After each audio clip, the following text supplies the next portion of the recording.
Harrison Price for Tuesday, April 15th, 2025, coming to you from the Nation Network studio, built by Arbor Lee, here at the historic Wall Center. And as always, this program, a presentation of Bet365. Matt Sakaris alongside Jeff Paterson, sitting in for Blake Price today. Four-time Juno Award winner Mike Rogerson, hitting switches and conducting things in a producer's booth with 4 interns. Honestly, it's a little itty-bitty producer's booth, and we have 5 people in there today. It's like all of them in a Mini Cooper. Really? And some of these guys are tall. We got 6'5" and 6'9" in there. Starting lineup. I almost feel like it's the Dan Patrick show here for a moment. You know, Dan's got the Danettes everywhere. No, we got a couch out here in the studio. We do have a couch, but they have to see Mike work. That's part of their process. On-the-job training, yes. Would approve. Thank you for sitting in here today, buddy. Oh, been a long season for you. It's almost over. The end is near. Can tell he's got a little pep in his step this week because he realizes I'm just about done with this. Yeah, I'd be happy to put this one in the rearview mirror. Of all the disappointing, desultory ones, I've seen a little bit of this on social. Does this rank near the top? Is it on the podium? Is it not even top 5? 25 years covering the club, so you've gone through a lot of misery. Yeah, somebody asked in the Canucks Army mailbag on Monday, and I like Game 7 on home ice, Stanley Cup final, that'll be the greatest disappointment ever. The following What a thrilling season, like an incredible season to chronicle. Hear me out. Like the following year, to back it up with the President's Trophy and then bow out in the first round, albeit to an 8th seed, unlike many others, and the Kings went on to win the Cup that year, but that was the disappointment. Minnesota coming back from 3-1 down 2003 when the path was there for the Vancouver Canucks. But those are all playoff disappointments. This stands alone. The infighting, the injuries, the inconsistency, the expectations, where we were at this time last year as they were wrapping up the 50-win season. And here they are. Probably 12 wins short. Maybe they get the final one against Vegas, whatever the case. From where they were 1 year ago to now, without a doubt, the most disappointing regular season that I have covered in my quarter century on the job. So I'm at 16 and a half, joined halfway through the 07-08 season. The Canadian division season will always be the most desultory to me because no fans in the buildings, late starts of the season, all those meaningless games, including meaningless games after the postseason had started. Afternoon games, well, the rest of the league was playing playoff hockey. Oh, it was horrible. Yeah, that's what last night felt like, and I tweeted that. It had all the vibes of that afternoon hockey. Hear me out. I will take this one over the depths of the Willie D era. Because there was just nothing to talk about with teams that were so grossly inadequate. And you don't get mad at a zebra because it has stripes. That's what a zebra does. I sort of felt that way about those Vancouver Canucks. Like it was, there was no there. No, I mean, Bo Horvat led one of those years with 52 points in scoring. Like, this team has Quinn Hughes. And I guess that's itself. But it cuts both ways because anytime Quinn Hughes is on the ice, I mean, it's exciting. He makes things happen. You're in awe. But they also flushed just an incredible season from their captain, and I think that just adds to the disappointment levels. Well, let's get to our Surrey Mitsubishi poll question. Because later this week, and as it stands right now, we're hearing the players to do their exit interviews Thursday and meet the media Friday. Good Friday. And we are hearing Canucks management to take to the dais and say their piece on this season on Saturday. Now, the Saturday of a long weekend, you say. Well, it's a good way to bury it, Jeff. And this as group the playoffs start elsewhere. And this group has shown a willingness to try and bury bad news or release news at inconvenient times. Hey, it's part of the job. Get into sports media. It's not a Monday to Friday, 9 to 5. We all know that. But of course, and John Shannon mentioned this to us, the NHL sort of frowns on these sorts of activities while the regular season is going on, and there are games on Thursday. And they do like to get it out of the way before the playoffs start. It's just such a short window this year, and of course was the case last year too when they moved the playoffs up a couple of days. So it may well be that the Vancouver Canucks don't have many options other than going with year-end availabilities Friday and Saturday. So when we hear from Canucks management, and we think it'll be Saturday, if they cite injuries in explaining this season and what went wrong, is that an excuse or a reason? You can vote excuse. You can vote reason. Do so at the Canucks Price X and YouTube channels. Jeff, you get first crack at this. Well, I think injuries are a reason. Look, they had a lot of them, and they started early with Thatcher Demko and Dakota Joshua and really never let up. But they can't be an excuse, Matt, because look around the National Hockey League. Drew Doughty missed the first 45 games for the Los Angeles Kings. Kirill Kaprizov has been out for the second half of the season for the Minnesota Wild. Miro Heiskanen has missed the stretch run for the Dallas Stars. Yep. Ovi was gone for 6 weeks and came back better than ever in Washington. Connor McDavid's going to end up missing 16 or so games for the Edmonton Oilers. Matthew Tkachuk, 30 games down in Florida, New Jersey. Jack Hughes, Dougie Hamilton, Jacob Markstrom. All of these teams are going to the playoffs. You could almost do it with 16 playoff qualifiers, Jeff, is the point. Yep. So did you vote excuse or reason? I'll say reason. Yeah. But I'm not giving them the out that it's an excuse because they clearly weren't deep enough. Other teams found ways to rise above. That's it. And the Vancouver Canucks just spun their wheels all season long. I voted reason as well for what you note. It is a reason. It's not the primary reason. This poll question doesn't ask that. And I would argue that the biggest reasons for this team going south was a number of players who underperformed. Elias Pettersson is at the top of that list. Brock Boeser, Nils Höglander, Dakota Joshua, all guys who had excellent seasons last year and did not have excellent seasons this year. And the Miller-Pettersson feud, which ripped this team apart. So I think those are the primary reasons. Injuries falls in somewhere after that. You were 1,000,000% right that it is management's responsibility to build a deep enough organization. The irony being that some of that depth is now emerging, and we'll talk about some of these young players here in a moment. But we went back and did the math, Jeff. So Quinn Hughes missed 14 games this year, assuming he plays tomorrow. They went 6-6-2 without Quinn Hughes. They're all-world defensemen. That's reasonable enough. You know, that's not getting buried with your top guy out. Elias Pettersson missed 18 games this season. We're taking into account tomorrow. 8, 4, and 5 without Elias in the lineup. Again, that's not getting cratered or anything like that. You can withstand that. JT Miller, if you want to call it injuries, I'm not sure everybody will. Missed 10 games. They went 5-3-2 without JT in the lineup. Boeser is actually the one that looks best here. He missed 7 games with that concussion in November. They went 3-4 without him. That was the only sub 500, not NHL sub 500, but sub 500 record. And that coincided with Kevin Lankinen playing every night and basically then playing the wheels off him into late November. And then some trouble started. Yeah. And then Philip Hronek missed 21 games this year. They went 8-6-7 without Philip Hronek. Now, Demko is the one that's a little more difficult to pinpoint. So Thatcher Demko played 23 games this year.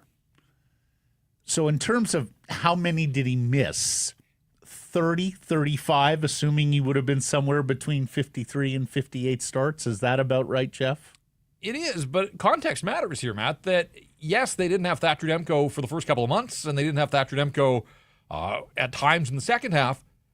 But they had Lankinen. Was they had great goaltending. in his absence early on. Absolutely. They covered that where you sure. can't replace Quinn Hughes.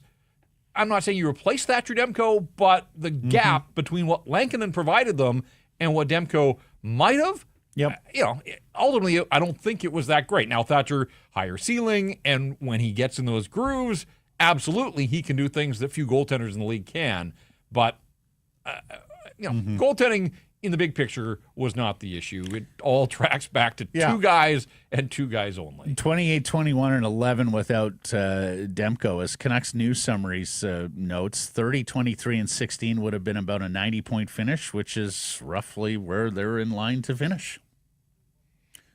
So if you want to look at Demko in isolation and say that's why they missed the playoffs, nope, it's not it. If you want to look at Hughes in isolation, say that's why they missed the playoffs, nope, it's not it. In fact, if you want to take the totality of all these, and they're fourth in the, we mentioned this site last week, but there's an NHL injury site, NHLinjuryviz.blogspot.com, that tracks not only man games lost, but your lost WAR, so wins above replacements of the guys who miss games. So basically, the quality of the man games lost. Only Toronto, Minnesota, and Colorado lost more quality games. Guys like Kaprizov, missing. Toronto, of course, had their fair share. So you can lean on that crutch if you want, that, okay, well, we missed quality guys, but the records weren't all that out of line with a playoff hunt, playoff chase worthy team. Well, and it was pointed out often in real time that when JT disappeared there for 10 games, that was Elias Pettersson's best 10-game stretch of the season. Now, when Pettersson's been out here, obviously, JT doesn't play here anymore, so there's sort of a difference in that regard. But ultimately, it comes back to the ineffectiveness of those two guys, their personality conflicts that bled into the locker room from the mouth of the president. And look, management's insistence early on, even though the entire fan base was screaming from the mountains that the defense corps was not good enough to start the season, this insistence to run Vinny Desharnais and Noah Juleson and look, there were times people were clamoring for Eric Brandstrom. How can you take Eric Brandstrom out of the lineup? Where would they be without Eric Brandstrom? It just wasn't good enough. Legitimate sentence that was spoken and written this year about the Vancouver Canucks. And so I think unironic. That's part of the downfall as well. And look, I think they believed in Artur Silovs and wanted to give him an opportunity, and he did not hold up his end of the bargain after the nice playoff run last year. Breaking news coming in from Bet365, where every nail-biting overtime win is a barn burner. Every face-off, hat-trick, power play, shot on goal, penalty shot, and every suspenseful minute in between. Amazing. Whatever the moment, it's never ordinary at Bet365, an official partner of the NHL. Download the Bet365 app. Use code NATION to get in on the game. Must be 19 or older. Please play responsibly. Our top story brought to you by Yellow Dog Brewing, Neighborhood Brewing, Foolish Winery, a 2-1 overtime win over San Jose after no goals through a dreary opening 40 minutes. I said on the show yesterday, San Jose playing out the string forever. Macklin Celebrini back in Vancouver at home. Awful defensive team with dreadful goaltending. And a Canucks team that could absolutely pad stats here, put on a show for the hometown fans. Guys chasing milestones, guys chasing records. I expected a ton of goals last night in a fun game, Jeff. Mayor of Wrongville. You got more of the same. Holy shit, was that terrible. A 4-game season sweep by the Canucks of the Sharks. All of them 1-goal victories. The last 2 required overtime. So factor that in that 4 of the 38 wins come at the expense of the Sharks team, but by the slimmest of margins, it was. And that was a dreadful Matt, watch. I could feel it in warm-up. Like, you could just sense that the players weren't into it. Yeah. There was nobody in the rink in the early going, and it kind of spilled over into the game itself. Yeah. And, the first period outside of a couple Canuck power plays, it had nothing. One thing I will say, and a friend of mine messaged me on this yesterday, if your kids are looking to get out to another Vancouver Canucks game this season and really don't know the difference between playoffs, non-playoffs, there are some tickets available tomorrow night on the resale market. Oh, I thought you were going to say go to Abbey. Well, there's that too, but of course we don't know when their next game is. They finished the season with a 3-game roadie through California. Yeah. They will be hosting playoff games. We just don't know the schedule yet because we don't know where they'll finish. We hosted Rink White last night. I went home and I was looking, and I wish I had this for Rink White. Like, we spent so much time this season talking about the number of overtimes, 24 now, and the record beyond regulation. I didn't realize until late last night that's the first time the Canucks have won a game beyond game. regulation, 1-8. So you talk about value and sending the fans home happy. They had lost their first 8 trips to overtime or shootout at home. And, of course, it's important because, like, an overtime win can be such a thrilling moment that washes away whatever drudgery you saw in the opening 60-plus minutes. But the fans haven't even gotten that until last night. But they did see Jake DeBrusk score the same goal for the 28th time this season. And I don't mean that as a knock. Somebody's got to score goals, and he's going to lead the team at the end of the year. But somebody pointed out to me, like, there's not a single DeBrusk goal, I don't think, that's going to be on a highlight reel this year. I think there was one good shot way back early. 28, as you mentioned, a new career high for DeBrusk. He's 3 ahead now for the team lead. So... barring something incredibly special from Brock Boeser or Pius Suter. Yeah, no, for sure. He's going to lead the team in goal scoring in his first season as a Canuck. Boeser and Hughes in on the overtime goal. The Hughes assist ties Alex Edler for the franchise record for points by a defenseman, 409. Of course, he'll get a chance to break that tomorrow against Vegas. And Nikital Tolopilo, in his first NHL appearance, wins his first NHL game. Hughes said in the aftermath on TV, I was lucky enough to watch Edler break it. I think it was my first career game when he did. Do you remember that? Very honored. It's a blessing. It's been a blessing to play here. Alex still lives here, or is he in California? He's in LA. He came back for... Is he coming back for Wednesday? I don't think so. Oh, okay. Understated guy. It's not like Gretzky chasing Ovi around for that record. Did you see the stat that the NHL put out after the game last night, though? The assist was Hughes' 60th of the season. So, yes, it had franchise significance. But the 4th straight year that Quinn Hughes has piled up 60 or more assists, he joins, and we've seen so many of these types of stats over the years, but he joins Bobby Orr, Paul Coffey, and Ray Bourque. That is it. That is the list of defensemen that have had 4 consecutive 60 assist seasons in the National Hockey League. The guy's 25 years of age. It's just so damn. I think he's a keeper. Remarkable. Yeah. I think he's a keeper. Can only hope. 1-8 at home beyond regulation. 9-6 beyond reg on the road. Nothing wrong with that. No. Linus Karlsson with the game-tying goal in the third period. Jeff, we're watching a breakthrough here, I would argue. 1 point in his first 17 NHL games. In fact, I think we did a show at one point earlier in the season where we both sort of said, I'm done with Linus Karlsson. Yeah. I don't need to see him again. He's got 5 points in his last 9 games. And he's jumping off the screen even when he isn't scoring. He's active. He's engaged.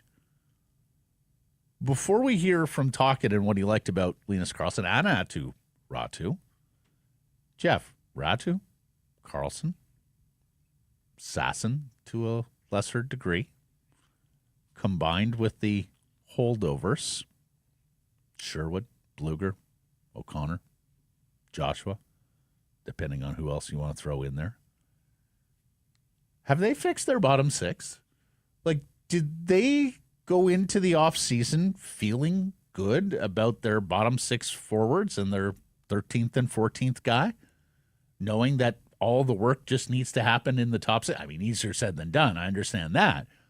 But with what Karlsson, Ratu, Sasson have done here, and Lekramaki, depending on where you want to slot him, do you feel like they have developed some homegrown depth and that so-called push from below heading into next year? Yeah, I mean, small Y, yes. is there anybody there that's ready to break out the way that Kiefer Sherwood has this year? And, of course, last year Nils Höglander was the breakout guy. And so, do I expect that Kiefer Sherwood's going to deliver close to 20 goals for the remainder of his time as a Vancouver Canuck? And he's got 1 year left, so they can talk extension here in the summer. But of the Abbey guys, look, I think they've done a nice job using the farm team, bringing guys in, giving them a chance. If they start to hit a wall of any kind, send them down, bring somebody else in. But this has been done over sort of 5-game spurts or 10-game. A few of these guys now have stayed up as injuries have mounted. But, we're talking, when you say bottom 6, I mean, we're talking a third line. And if this team wants to get to contender status, you need a third line that is productive. You need a third line that you can turn to handle its own in matchup situations and all those types of things. So I still think there's some work to be done. Can't rest on their laurels, but if they're going to spend in on the offseason, it's going to be to upgrade the elite end of the talent spectrum, so they may have no choice but to sort of go with the guys that they've got, and some of them have shown well, and Karlsson is one of them. And you're right, I absolutely was in that camp that thought there's got to be other options, but to his credit, he seems like he's learned. He's always shown a willingness to get to the front of the net, and last night, puck was there for him, bangs it home, ties the game. So good on him. I mean, this is a guy that's trying. He's got the contract for next year. He's trying to prove that he belongs to the National Hockey League, and I do think that his effort level over the last however many games, 10 games or so, has stood out. So, you do want to see that. I just, back of a napkin for next year, and of course, it'll trip, but say Pettersson with DeBrusk and Garland, Nikital with Lekkerimäki and Höglander, Bluger or Ratu with Joshua and Sherwood, and then the other center with Karlsson and Sasson. Oman, Mueller, Baines, some of the other guys as call-ups. Add a couple of top 6 forwards, Jeff, and you can start to see it? You can start to see the makings of a bounce back next year. Maybe that's a little too glass half full. Well, I mean, the margins and are again, so thin, getting Matt. the top 6 forwards is easier said than done. I completely understand that. And this completely dysfunctional season. And you may have to subtract from some of that group to get that top 6. But this completely dysfunctional season has still yielded 90 points. You can see on so many of those nights that they just pissed points away. Defensive structure and identity, Jeff, underpins this team to a degree, especially when the goaltending is as strong as it has been for the last couple of years. This year it came back a little bit, needless to say, but Lankinen was awesome in the early part of the year. Demko had a couple of spurts where you thought, okay, that's the Vezina Trophy finalist guy I know.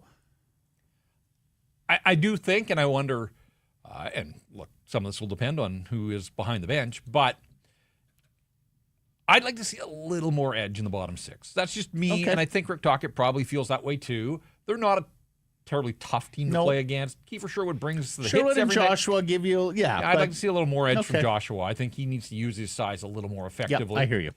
Let's hear from Coach Tocchet on Karlsson and Ratu. Well, I look at the arrow, right? You look at a guy that plays a good game. Sometimes kids kind of go down, and I think Rats has gone the opposite. He started alone. I think his arrow's been going like this for me.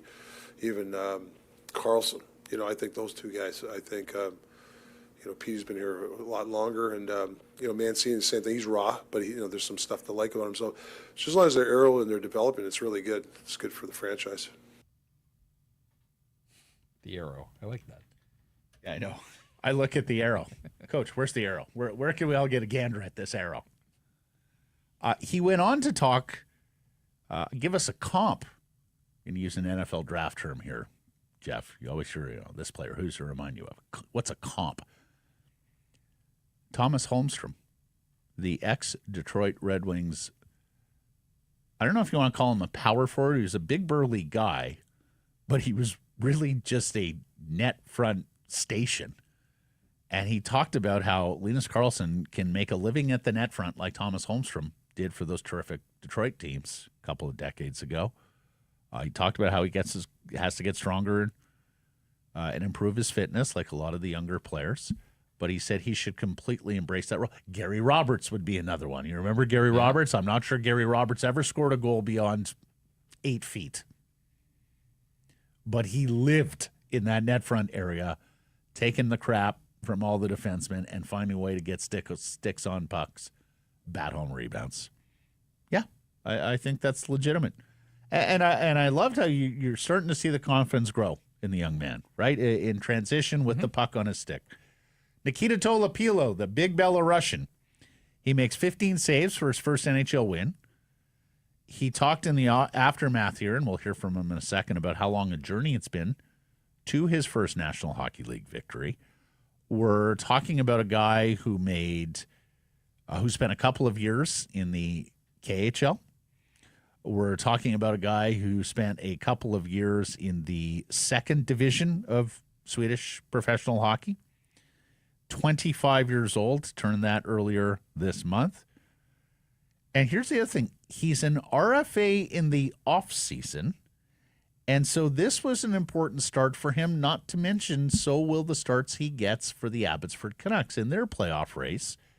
As Canucks News Summary notes, they have 6 goaltenders under contract for next year. Yeah. Demko, Lankinen, Sheloves, Tolopilo, Ty Young, and we've talked about Ty, the former Prince George Cougars, had a very nice step-up year in pro hockey. And they just signed Aku Koskenvo, the Harvard goalie, Finnish goalie, draft pick. And Jiri Patera is still under contract, lest we forget about Jiri. So that's a lot of goalies. That's 7, isn't it?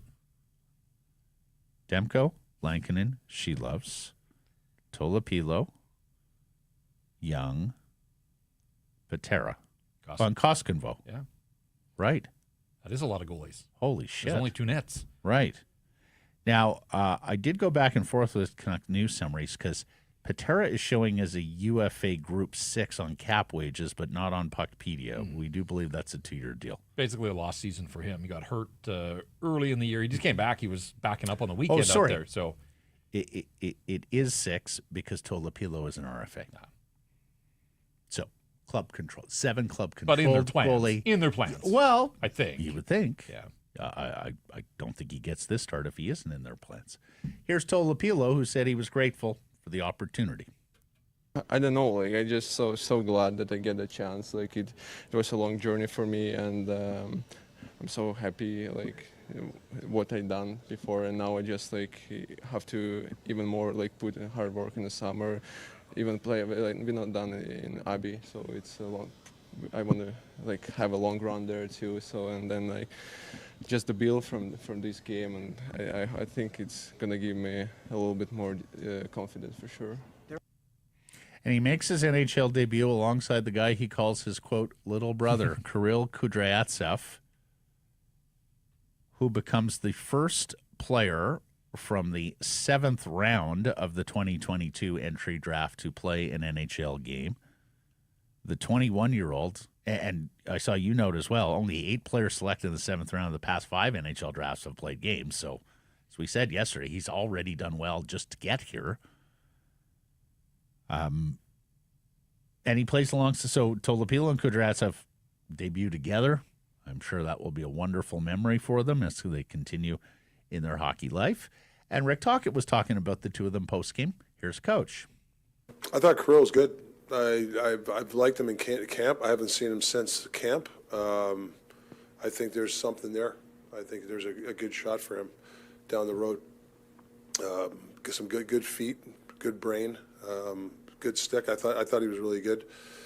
And Tolopilo, I thought he looked big. He was good. He didn't have a lot of action, and sometimes it's harder to play those games. But I thought he did a nice job. You can say that again, Coach. The shot attempts were 87-37 in favor of the Vancouver Canucks.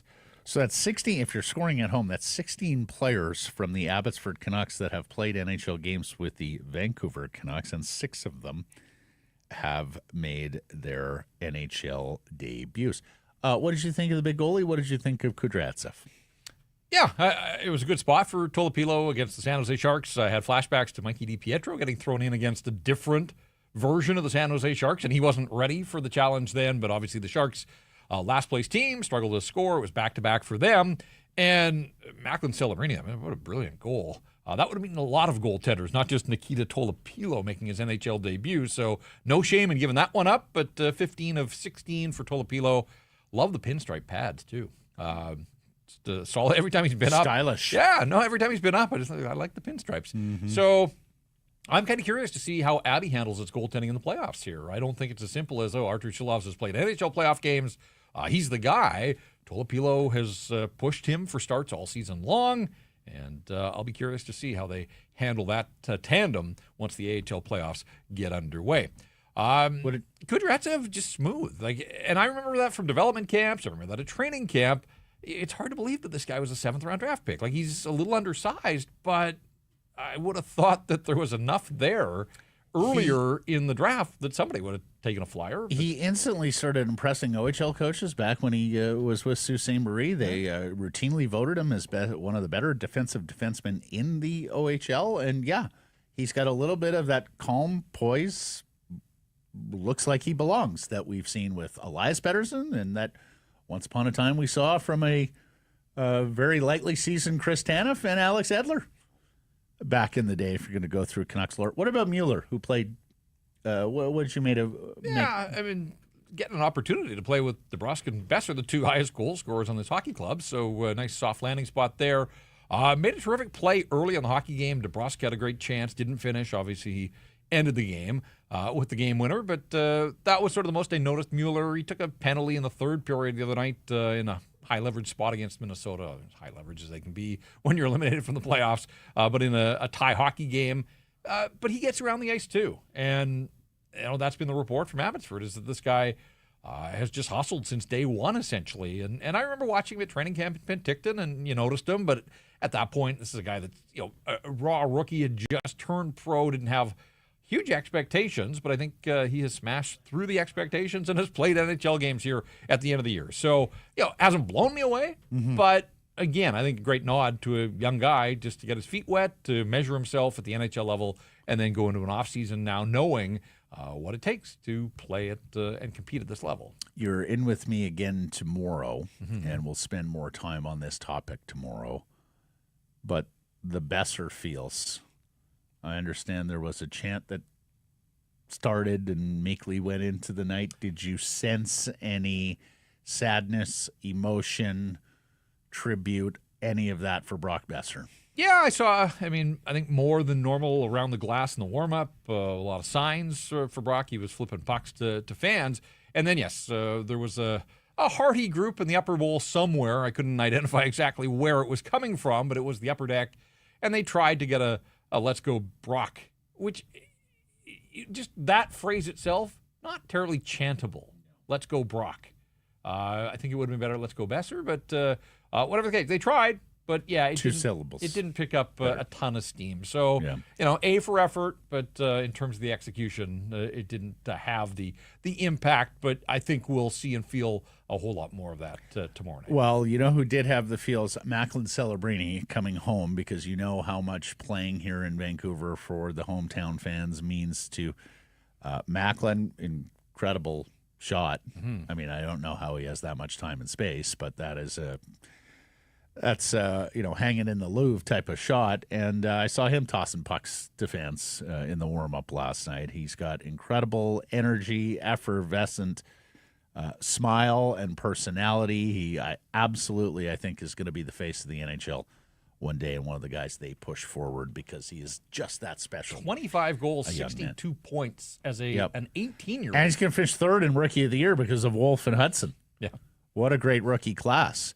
Yellow Dog, the Yellow Dog Dog Park, the 12 packs, 355 mils, are on special for the month of April. Look for it on sale at private government liquor stores. This is the Dog Park 12 pack from Yellow Dog. Okay, the rubber meets the road tonight, Jeff, in the Western Conference playoff race. Now, Utah beat Nashville last night, and they play again tonight in St. Louis to finish off both of their seasons. Now, Vejmelka got his first rest in months yesterday for the Utah Hockey Club. So he's fresh. He's going to be rusty for this game that can break St. Louis Blues' hearts. A Utah loss tonight would mean the Vancouver Canucks could not improve their draft lottery odds. A Utah win or an OTL, and Vancouver could still slide to the 14th best draft lottery odds with a regulation loss tomorrow. The Calgary Flames are actually still within reach here. Oh, no, they're not. Sorry. The Calgary Flames are no longer in reach for the Canucks because of the regulation victories. Yeah. So the Canucks can no longer finish with the 16th and final or worst best draft lottery odds. As for the playoff race itself, you got Utah and St. Louis tonight. You got Anaheim in Minnesota, and you have Vegas at Calgary.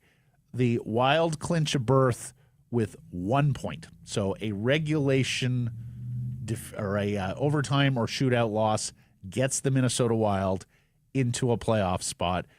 The Blues can clinch with a victory. 2 points for St. Louis tonight, and that means Calgary. Do I have that right? Yeah, I think so. Yes, 2 points for St. Louis tonight, and that means Calgary cannot catch them because they would lose out on the second tiebreaker, regulation and overtime victories, where they cannot catch St. Louis. And the Flames and Knights are going to face off an hour after the other they two should have games bumped that start begin. time up an hour and line them all 3 games at the same time. But FIFA yes, schedule, right? Okay, the Tom Willander saga. And I do believe it is now a saga. Well, I will say this, that the reporting and the intensity of the reporting and the rebuttals during the game last night. That was quite theater. Yeah, far greater than the intensity that we In the saw first 40 for much minutes. of the game itself. If you missed this, Frank Saravelli reported an agreement in place and then amended that report. So as of this moment, midday Tuesday, he hasn't signed. He's back in class at Boston University. The word is that the Schedule A bonuses are a hang-up. Thomas Drance reported that Vancouver doesn't like structuring those max bonuses, did the same with Jonathan Lekramaki. We'll talk to Cam Robinson about this, but does he just not want to go to Abbotsford? Would he prefer to finish school? We hear he's scholastically inclined. I mean, he's a Swedish kid who's gone to post-secondary in a second language in North America. Let me ask you this, Jeff. If Tom Willander sees himself as an NHL defenseman, doesn't want to spend any time in the American Hockey League, if he returns to school for his third year, would you start sweating? Would the Canucks start sweating? I hope not. I know you think it's unlikely. I hope not. I think it's unlikely, look, too. I think there's a couple of things here. One is this idea of him signing and burning his first year of the ELC with 1 game tomorrow and he's in Boston. That's out the window. So now the question is, can they get him signed and get him to Abbotsford? And as you said, is this a question? Does he not want to play in Abbotsford? I still think, even if that's the case, Matt, that there's a path here where he doesn't sign and play in Abbotsford this spring, but he is still signed and delivered on the first day of training camp for next season. Yep. I think so that's right, I'm too. not sweating this. I know there are some that see this as, this is the first step along this. He doesn't want to come to Vancouver. I don't believe that for a second. I think this guy wants to play pro hockey. He's not going to play out his 2 more years at Boston U. I don't see a world at all where that's a possibility. He's ready to go pro. And so I think this is all just parts of negotiation. Let me ask you this question. For next year, Houston Roenick, Marcus Pettersson, Tyler Myers, Elias Pettersson, Victor Mancini, and you might still be bringing Derek Forbert back, and who knows about Kudryavtsev. Is he needed next year for the Vancouver Canucks? Where does he slot in? Well, he goes in absolutely ahead of Victor Mancini today. I think the jury is still very much out on Victor Mancini. Okay. Matt, the Canucks took 3 penalties last night. He had the natural hat trick. Yes. He took all 3 of them. Isn't comfortable on the puck with that much as I don't think he has terrible hands, but I just don't think he's comfortable on the puck. There's tools there without a doubt, and usually not so much last night because he spent too much time in the penalty box, but most nights there's been a flash where you think, okay, like I see it. I see this lump of clay that they've got to mold. Yep. But I do question, I think, again, he's 22. Mm-hmm. And great that he's got these NHL games under his belt, but playing in the NHL also sort of exposes where you are in your development. I have no doubt that Tom Willander right now is a better National Hockey League prospect than Victor Mancini. I guess the question would be, if they re-sign Forbort, are they just comfortable with Mancini and Forbort on the third pair alongside Elias Pettersson? So, assuming they feel that way, is he your trade chip to land that second line center? Because the way I size it up right now, Lekkerimäki's ability to score goals, I think, is more important for next year than Tom Willander's ability to play third pair right side minutes.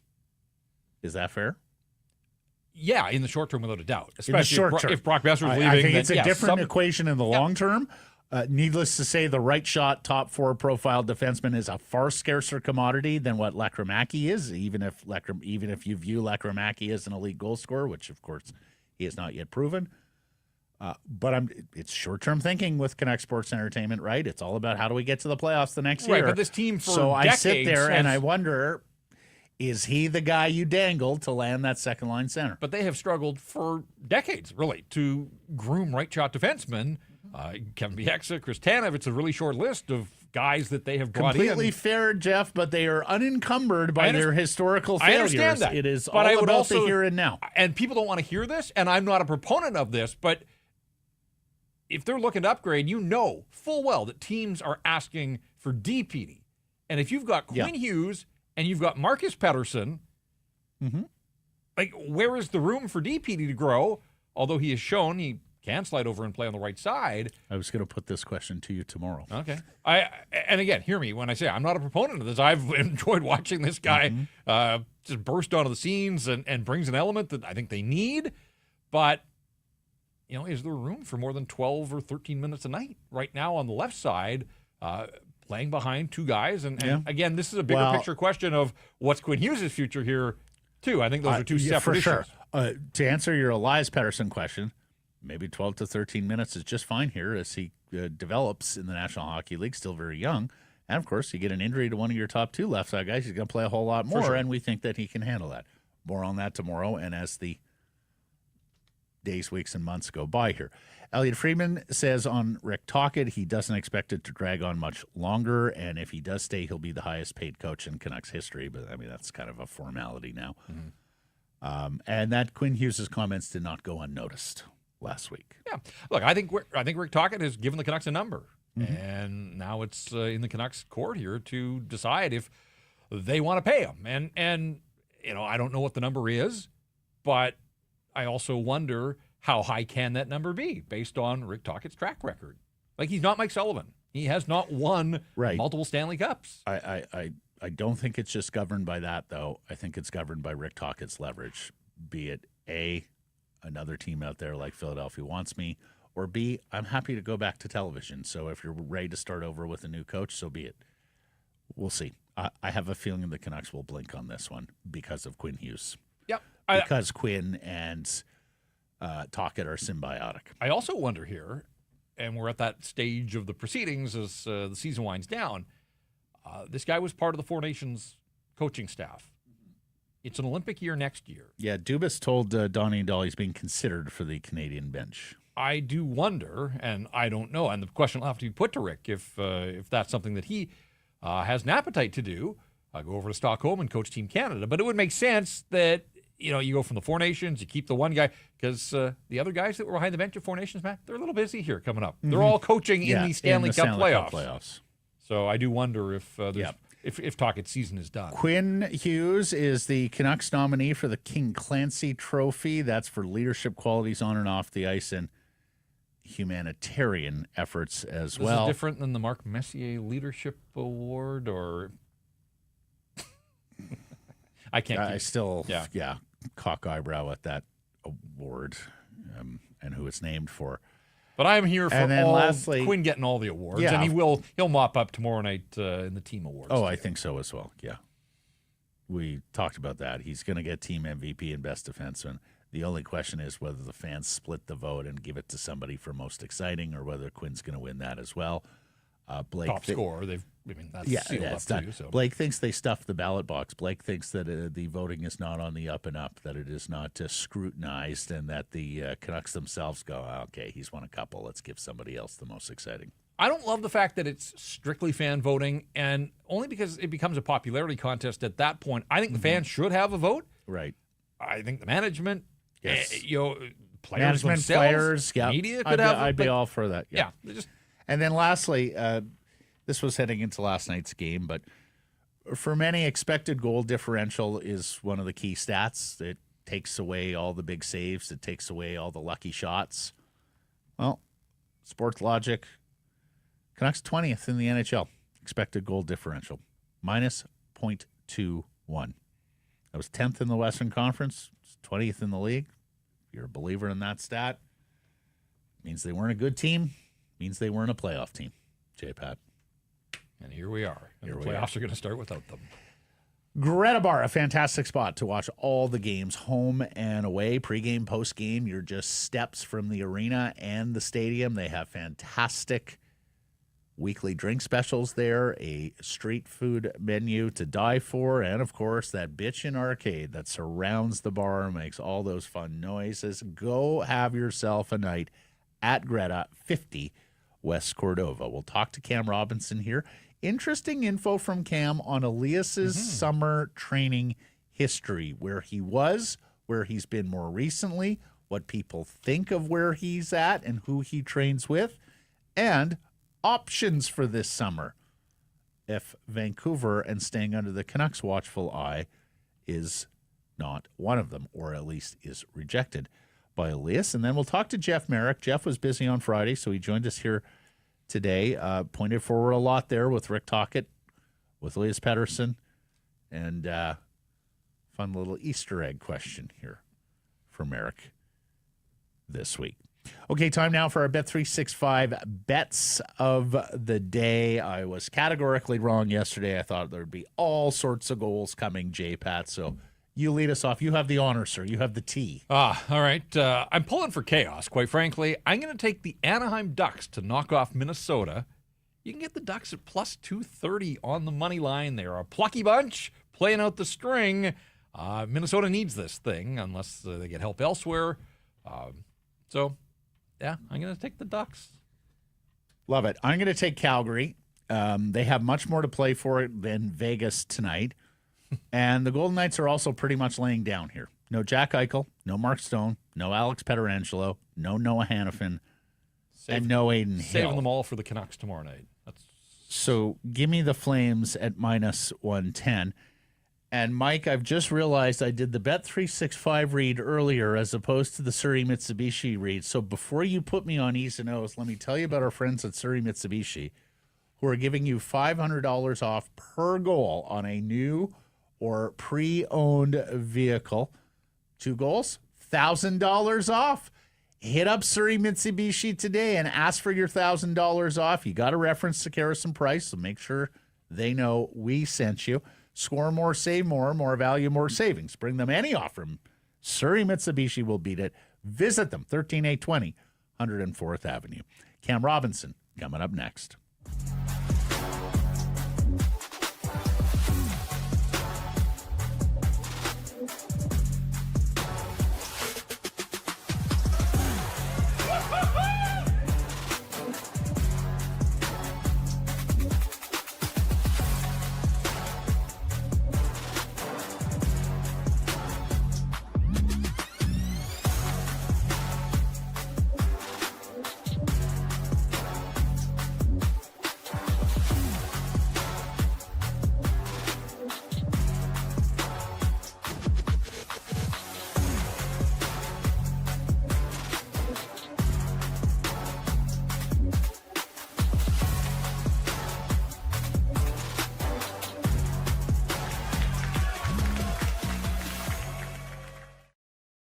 Harrison Price from the historic Wall Center. And Jeff was there last week at Northlands when we needed a whole lot of bogey juice. Way too much bogey juice than really we should. But hey, it's early in the season. You make a lot of bogeys. And if you're not familiar with bogey juice, it is crafted with tantalizing blend of crisp apple flavoring and kicking ginger for a refreshing zing. Every shot of bogey juice is like a hole-in-one for your taste buds, whether you're tossing it back as a shot or shaking it up in your favorite mix. Bogey juice promises a fun, edgy experience that will leave you laughing all the way to the 19th hole. Were you laughing last week? Yeah, he was laughing more than us. I'll say that, as per usual. Pretty good golfer over here. Yeah, but no, you're right. There wasn't a lot of smiles. No, nobody made a putt. Nobody did anything. Yeah, exactly. Raise your glasses to the next one. Exactly. Right? That's why you have bogey juice. Raise your glasses. Let the good times roll with bogey juice, where every sip is a swing in the right direction. Find it at bogeyjuice.com as we welcome in the Director of Content and Film Scouting for Elite Prospects, Mr. Cam Robinson. How are you? I'm doing well, fellas. How you guys doing? Yeah, pretty good.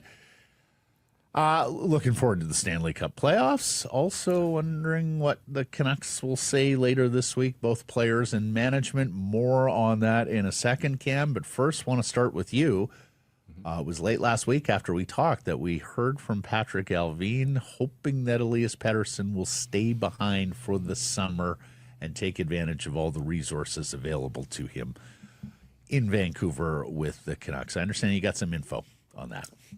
Yeah, so this had been kind of swirling in my brain for a little while, and so I started digging into some Swedish sources to find out what has been his training program. How has it looked over the years? How has it potentially changed? And so he used to train up north in Sweden, I believe at the Timrå facility there, where he played his Hockeyallsvenskan in the club he grew up playing through. Right after the draft, we talked about it a bunch, as he completely remade his shot. He added strength, he added speed, huge gains in those summer months.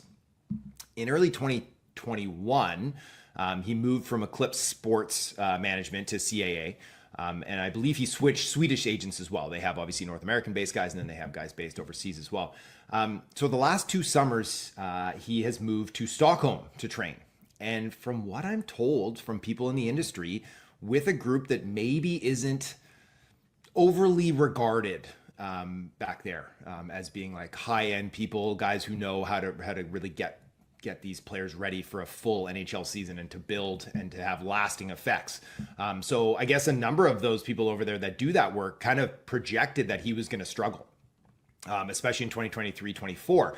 And then he came out of the gates hot, and they're like, oh, okay, well, maybe it is working for him. And then we saw, right, post All-Star break, that's when the wheels started to fall off. And so maybe he wasn't conditioned well enough to last a lengthy season like that. And then it was kind of the redo again, where he was back in Stockholm, working with that same group. And then we saw what happened this year too. So I don't think staying in Vancouver is probably a realistic thing for him, just mostly because of, the lack of a practice facility and having him, having to bomb around to 8 rinks or wherever to UBC to try to find ice after working out at Rogers. So that hiccup there, but I think, and obviously the team is fully aware of this too, is that they need to find something that's going to work for him long term. Maybe being in Stockholm isn't the right city. Maybe it's too much glitz and glamour and noise and things going on like that. Maybe getting back up north to where his roots were, or maybe it's spending the summer with the Hughes family and working out and training with them and staying close to the captain. But something should change, hopefully, and I'm sure that management, as they discussed, is that they're hoping that maybe he stays in Vancouver. I think, like I mentioned, that is probably a long shot for him, just because it doesn't make all that much sense for him personally. But if he does stay in North America, I'm saying, go hang out with the Hughes brothers. If he goes back to Sweden, I think a real push to get him back with that original training group, or at least a different group maybe in Stockholm, is the ticket to finding a new level or refinding his old level. Can't he go find whoever William Nylander trains with, or... Well, I'm told that Jesper Bratt is kind of like the guy that you want to emulate in the summer months. Is he's one of these Swedes, and I'm sure William Nylander, his name just wasn't brought up to me, but Jesper Bratt is considered like, if you want to train and take steps, you train with Bratt, or you train with the guys that he trains with, or like him, and we've seen his evolution, right, from one of the last picks in the draft to being a genuine star in this league. He's going to hit 90 this year if he hasn't already.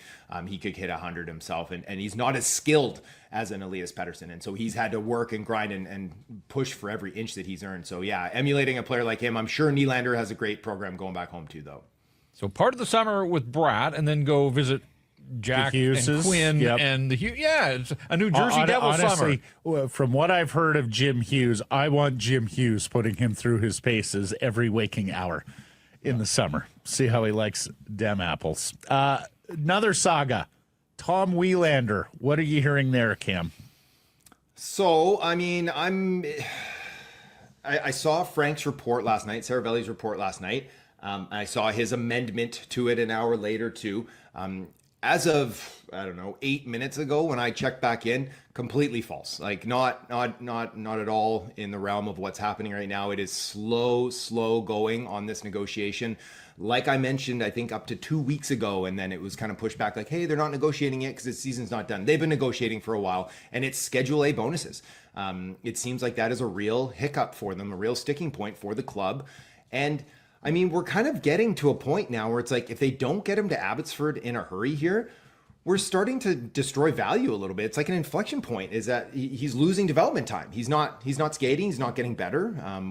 And sure, some teams and players, their season's already done and they moved on to that off-season training program, but he's not looking to do that just yet. And so I fully expect this to get done though, one way or another, in the next day or two. And that one way or another is that they capitulate and they bend and they give him the Schedule A bonuses that, you know, I don't think he's asking for the moon here. And again, I've mentioned this before, is that when a player hits his bonuses, you should be happy to pay him. Like, especially for a rookie, it's like, that's a good thing for you. Yeah. But if they don't, I mean, I fully believe that returning to BU is a viable option for him. They're an education-based family, but also a return to Rogla of the SHL is also, a potential for him too. He turned down a pro contract offer from them a couple years ago to go to BU, so he's not afraid to turn down pro offers.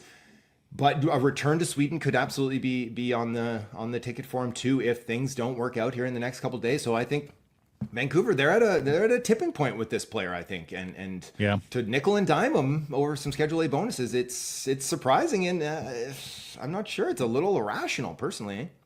It's strange, but I think it's important to note, like Abbotsford's schedule here, they're down in California for the 3 final regular season games.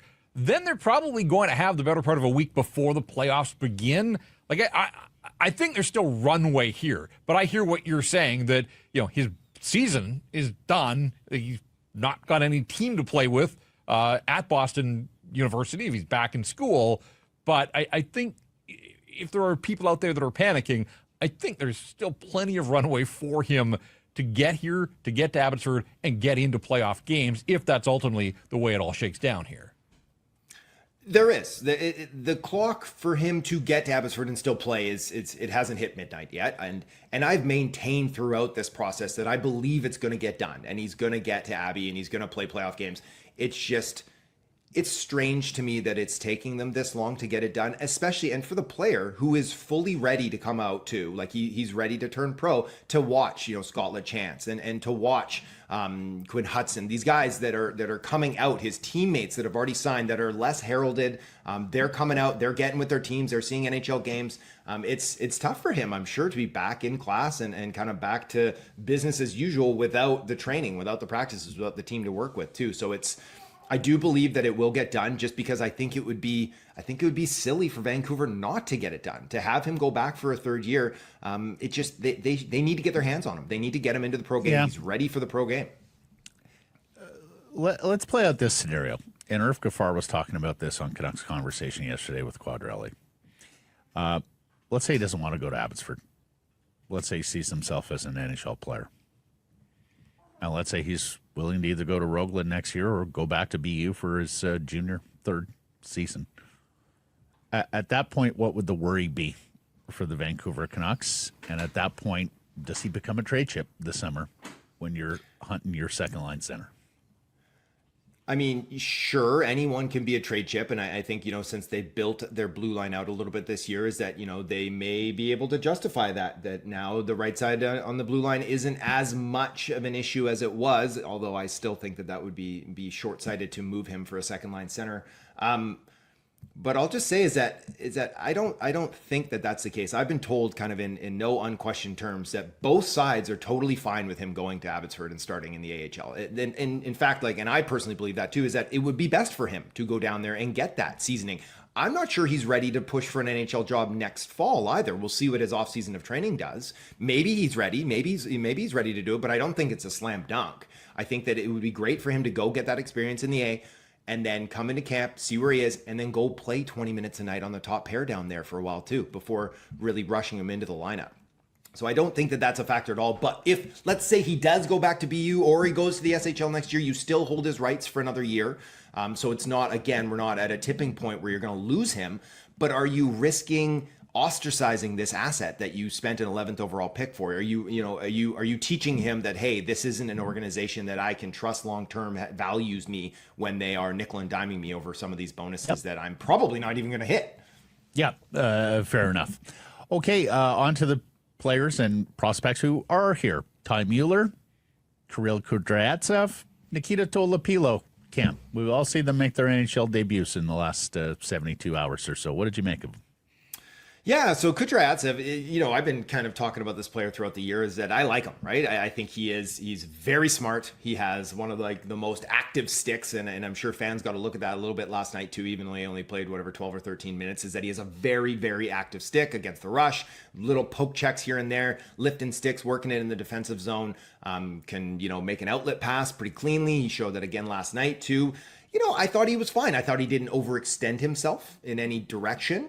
He played intelligent hockey like he's known for. He's not the biggest player, he's not the fastest player, he's not the heaviest player, but he just gets things done all over the ice, and that breeds really, really well for a future as a guy that can maybe complement a second pair one day potentially, or fill in that 5-hole or 6-hole or something like that. So I liked what I saw from him. Tolopilo, great story, obviously 25, just the second Belarusian netminder ever to play in the NHL. And it took a near perfect shot on the power play from a star in Celebrini to beat him, right? So a heck of a night from him. Offers really great depth for the organization. We'll see if he actually has legitimate 1A, 1B potential here as it moves along, but at the very least, it offers that good depth. And Tom Willander, he's another one, just a good story. He's got the wheels. He's got some jam to his game. He's going to be there battling for a bottom 6 job next season. And yeah, all this organizational depth that you can find in free agency or late in the draft, huge for a club. What do you make of the Canucks' use of the farm system this year? 16 different guys have touched AHL and NHL ice in the organization. At the outset of the season, if I had told Patrick Alvin and Jim Rutherford that they were going to have 16 guys up from Abbotsford, I don't think they would have believed me, but they probably wouldn't have believed the way that the season has unfolded either. So I suppose when you take that into context, what have you made of that? Is 16 too many guys, or for a team that was, in the state of flux that the Canucks were, have they used their farm system effectively this year? I honestly, I personally think that their farm system and how they've utilized them and how they developed them is probably the brightest point of this entire season. Is that I think that Manny Malhotra and the team down there has done an excellent job to get those players ready to play at that level and to play at the NHL level. We see them step up and they're maintaining their level of play. And then we see the holes getting filled in Abbotsford, and they're stepping up and playing in higher roles and succeeding as well too. So I think an A+ job down there for the baby Canucks. And then I do. Obviously, no NHL team wants to use that many AHL call-ups, but I think that they've handled them well. I think that they brought up players, given them a look, when kept them on a short leash when things weren't working well. Bam, back down, bring up someone new. And now that the season is over, and now you can give guys a little bit of a look down the stretch here. The more the merrier, right? It's just valuable experience. These games mean nothing. Get them, see what the pace is, what the level of play is. Now they can go train better in the offseason and come into camp a little better prepared to try to fight for a job or add that organizational depth. So I think they've handled it well, and I do think it's a success story. Do they have between all the call-ups and some of the strides they've made, Linus Karlsson, Atu Ratu, Max Sasson, and others, Cam, when you point forward to next season, along with the returnees, and of course we're talking about guys like Drew O'Connor and maybe Dakota Joshua, Kiefer Sherwood, if you want to slot them there. Do you see a ready-made bottom six for next year? Like, do you think there is little to no tinkering or additions needed to have a viable and productive playoff-level bottom six next year? Yeah, I do. Like you mentioned, Joshua, Bluger, Sherwood, O'Connor, locks. I think Atu Ratu is as close to a lock as you can have, unless he goes out and has a really big, poor summer and doesn't show up at all at camp. And then you've got, like you mentioned, you've got Karlsson and Bueller and Baines and Sasson and Aumann, and even Klimovic has developed into a really nice pro down there, and he's someone who could be again looked at to start seeing some NHL minutes next season too. So I do think they have the pieces on the roster, and they have the pieces coming up to have that bottom six. I'm sure they'll go out and probably tinker a little bit, maybe add one piece, maybe it's a center or something like that, or maybe some just more camp battle guys, maybe someone on a PTO. So they do like Sanford or something like that. So I do think that they have the pieces in place already that they don't really need to add. And that's good, because business this summer will be on finding a couple of impact players, a high volume scorer or two if and when Brock leaves. I just wonder if Rick Tocchet's back. I mean, this team isn't physically difficult to play against. I wonder if he, on his wish list, would like guys that were sort of cut from his cloth. That said, obviously, it's higher up the lineup that has to be the priority, and they can't get stuck spending on, fairly one-dimensional guys. But I do think at the end of the day that, Rick Tocchet looks at this lineup, and a guy that played the game the way he did, I think he wouldn't mind just a little more stiffness in his lineup. Well, maybe they can address both, hey, and go break the bank on Sam Bennett and make everybody happy. Well, we'll see about that, Cam. Lastly, from me, our Surrey Mitsubishi poll question. If management cites injuries later this week in explaining what went wrong this season, is that a reason or an excuse for you, sir? It's going to be difficult to come across as anything but an excuse, but at least it's a fair one. Like it is true. They have suffered through some difficult injuries to some key players. But at the same time, it's like there should have been an expectation, or there should be an expectation that they could have been able to handle it a little bit better and maybe have some resiliency to get past it. And because on paper, there was still enough skill in this team, and you had guys step up enough that they probably should have still been a playoff team. You look at Demko going down, it's Lankinen played well enough to be in a playoff spot, right? Pettersson, obviously that hole there is a bigger one and a more difficult one to fill, especially once they move JT. But it was more probably the depth, the guys that all did so well last year, not being able to replicate that. If they could have done that, that might have been enough to mitigate those injuries, but it didn't. So again, everything nearly went right for them last year, and then the things that went wrong, weren't helped out by anyone else really stepping up this year. All right, buddy. Marvelous stuff. Thank you for the time here. We'll be into the offseason next week and casting our eye forward a little bit at the draft and free agency and elsewhere. So thank you for this, Cam, and we'll catch up next Tuesday. Sounds good. Thanks, fellas. Harrison Price from the Historic Wall Center. This next interview brought to you by the Arnold Palmer designed Whistler Golf Club. Spring preparations underway. Excited for opening day on May 9th. Now accepting online bookings for the entirety of the 2025 season, so no need to wait. Get those tee times locked in, and if you have a group of 12 or more and you're planning a 2025 visit, we encourage you to get on that right now. Book your time, get it on hold. The prime times are filling up fast. Tell them about your group. WhistlerGolf.com/groups, and follow on social at Whistler Golf. Here's Jeff Marek, who was busy Friday. We missed him Friday, the host of The Sheet weekdays at noon Pacific time here on the Nation Network, and he's looking resplendent today. Hello, Mr. Marek. I was saying before I came on, normally you get my coffee shop look. I thought I would class it up a little bit. Oh, very classy. Playoffs are just around the corner, right? You got to throw a collar on there, Marek. Absolutely. Yes. Clean up the act a little bit. Right. And in that vein, I'm sure you stayed up late to watch the Canucks and Sharks last night, right? That was a appointment viewing. I watched the first two periods of it, and then my pillow won. Yes, I watched the first two. I wanted to see Tolopilo. A lot of pillows. I wanted to see Tolopilo, and I will say this. I know it's been an absolutely awful season for the San Jose Sharks. again. And it's a drag that Shakir Mukhamadullin is injured here down the stretch to finish the season. But I have actually enjoyed watching San Jose Sharks play this year because there's always like a couple of moments, and a lot of it revolves around Celebrini, of course, but there's always a couple of moments where you're like, okay, now I can see where this team is going to be good and probably good for a long time. They might be fleeting, a little ephemeral in the game, but there's always a couple of moments of Sharks hockey where I'm like, okay, there's a peak. There's the peak. And they've played better recently, and they're a whole lot of fun, usually, just not last night through the first 40. And they played Calgary. They threw a scare into Calgary on Sunday night. And the Flames ended up winning that one, and the Canucks needed overtime, but it's 10 straight losses now for the Sharks. So, but we saw a great Macklin Celebrini goal. That was big time. Yeah. I personally, I think this guy is going to be a more offensive version of Jonathan Toews. Like the more that I watch him, the more I say this guy is going to be Jonathan Toews, but with more offense. I know this is like lofty expectations already on someone in year one. Here's my question about San Jose, and it's the obvious comparison to the Chicago Blackhawks with Connor Bedard. First year with Connor Bedard, it was all excitement and everything is new and everything is fresh and here's a peek of the future and here's this highlight. And this year was just miserable.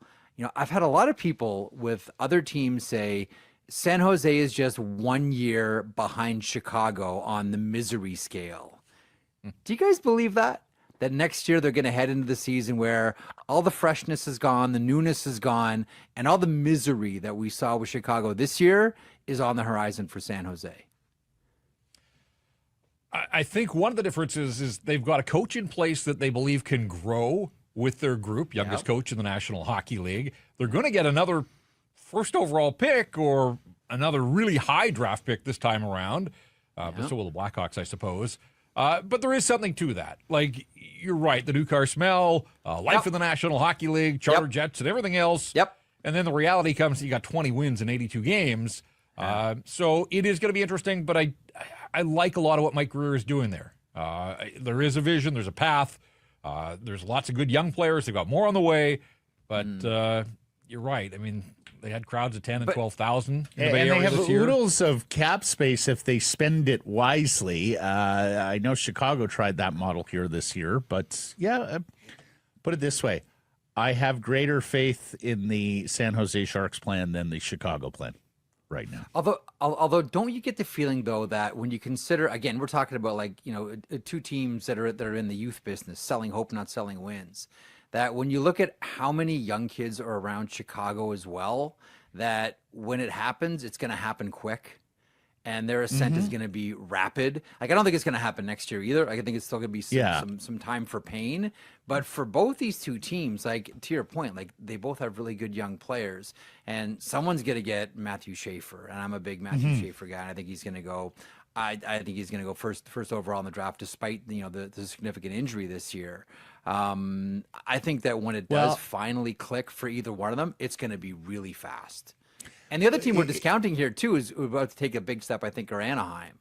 Yes, I would agree that Anaheim's going to take a big step. In Chicago's case, they have the three young defensemen, and they tend to take a little bit longer. Like, if Chicago can add Misa and San Jose could add Schaefer, I think that fits the bill for both of them, because I think San Jose needs another defenseman to go with Dickinson from last year. I think they're a little further ahead at forward, and I think Chicago is probably a little further ahead on defense and needs another forward. Anyways, we might be having these discussions in Vancouver not long from now, although it may take an ownership change to get to a full rebuild. No, but as we project the Canucks and what do they have to do to get back in the playoffs, they got to be looking over their shoulder at some of these teams as well. Like Anaheim, for sure. Since Christmas, Anaheim's been as good as the Vancouver Canucks in terms of wins and losses and points, and they're going to add the Sedecki, the third overall pick last year. They're going to get another high pick this time around. I think we've seen them launch to a degree, and so if you're the Canucks, you're stuck in the middle here with trying to compete in a division with McDavid and Draisaitl for the next bunch of years. Vegas doesn't seem like it's ever going to go away, but now all of a sudden I do think you have to be cognizant at the very least of what's going on in the rearview mirror. I think you guys nailed it with Anaheim. I think that's the one to watch here. And I know he doesn't get a lot of headlines. No one in Anaheim really gets a lot of headlines, but Jackson Lacombe, Every time I watch Anaheim, this guy is doing something. I know everyone goes crazy about Olin Zellweger, and they should. Pavel Mintyukov on the back end as well, who's excellent. But I'm telling you, man, Jackson Lacombe is poised to be the star of that team. That guy is so solid. That guy, it's almost like, I don't want to say like a mistake-free game. Nobody has a mistake-free game. But all the Anaheim games that I've watched this year, that's the one guy that's popped. And popped big time. I think that Anaheim is right there. It's either going to be next season they take the step, or at the most 2 seasons from now that this team is like a legitimate, consistent playoff contender.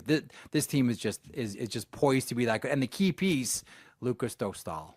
That goaltender is poised to be the next star goalie in the NHL. Like, it's been painful and awful to watch. I don't know how Pat Verbeek has the patience for this, or fans do, or players do. But especially in those orange sweaters. I mean, it's going to. It's one thing to be bad. It's another thing to look terrible and be bad. And look, they can maybe they make a good Zegras trade and they get further ahead. Okay, let's get back to the Canucks. Yeah. Okay. Management's going to do their year-end media availability later this week. What do you want to hear there, Jeff? And if they cite injuries, are you buying that? Is that more reason or excuse? I mean, it's both, right? I mean, last year you guys were there to document, every single inch of it. Last year everything worked perfectly, and health, which you can say, health is a matter of luck more than anything else. Like, everybody was healthy. Like, everything worked last season for the Vancouver Canucks. This year, quite the opposite. The one thing that I would like, I'd be curious to hear, and I don't know how honest an answer you would get, but I'm always curious to hear managers and hear management talk about, if we had a do-over, what would we do differently? Like, will anyone say, hey, Patrick, if you could do it all over again with all the decisions, maybe even going back to Bo Horvat, what would you do differently? I think we all know what a lot of the answers are, but to hear it from management is a whole different kettle of fish here. So I'd be curious to see how much Vancouver management here falls on the sword for what's happened, and how their decisions have had the effect that we see, where now all of a sudden we're clearing out at the end of the week. Did you see the comments from Patrick Allvin about leaning on Elias Pettersson to stick around Vancouver for some or all of his summer? And Rick Tocchet sort of went down that road as well. And they've both been clear to say, hey, we can't make guys stick around, but we want to work with Elias. We think we can help him with his training. I mean, it's obvious that they weren't happy with what went down last summer, and it led into a 45-point season. But I can't recall managers and coaches basically saying, we're going to keep this guy under our thumb all summer long. I'm pretty sure there were players that were miffed too, right, Jeff? I mean, you're there, you talk to them. Like, I'm sure there were some players that are like, what's this? Like, what's going on here? Like, you're right. You can't force a player to stay. That's their off season. They go home. They go wherever they want for their off season training. I wonder if you're Elias Pettersson, though, through all of this, as the show of good faith or the show of determination, whether you spend maybe not all of the summer, but a significant chunk of the summer, sort of under the eyes of the Vancouver Canucks here. I mean, what it says is essentially, we want to guide this process with you. We need you to get to a certain place here based on your compensation, how important you are to this team's present and future, and we want to make sure that you're on the right path. I guess the cynical undertone of that is, we don't trust you to do it on your own. We want to make sure that you're staying on the rails here and sticking with the program. It's certainly rare to hear a manager muse about that publicly. You can be certain that those conversations have been had between managers and agents about clients, which is, one of the reasons why I think it's important to have an agent as that buffer between what management wants and how the message gets to the player. So I'm sure these conversations have always been had in the history of the league, but it is sort of rare to hear that mused about publicly. I'll definitely agree with that. We are wondering whether this is a test of young Elias. Stay, work under us in the summer. We're happy to keep you. Balk at that. maybe explore trade possibilities by the draft. I mean, the guy had a 102-point season. Like, he has clearly prepared for seasons past in the National Hockey League. This isn't like they're waiting for this guy to launch. They needed a relaunch, obviously, but yeah, I mean, still pretty extraordinary to.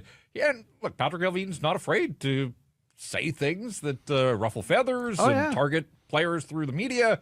But this obviously is an exceptional player and an exceptional case and a guy that they need. Whatever it takes, whatever the methods are, they just need so much more from him next season.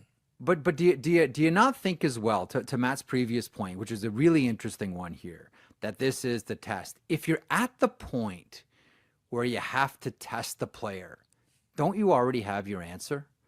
You know, it's kind of like, you know, I remember Kelly Rudy telling me on Hockey Night once, we were having a conversation about retirement, and he said, you know, the minute you say the word retirement, you start to retire.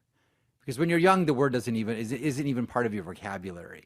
But at a certain point, when it does become part of your vocabulary, part of you already retires. If you're already even having this conversation about Pettersson, even if it's only in your head, do you not already have a big part of the answer?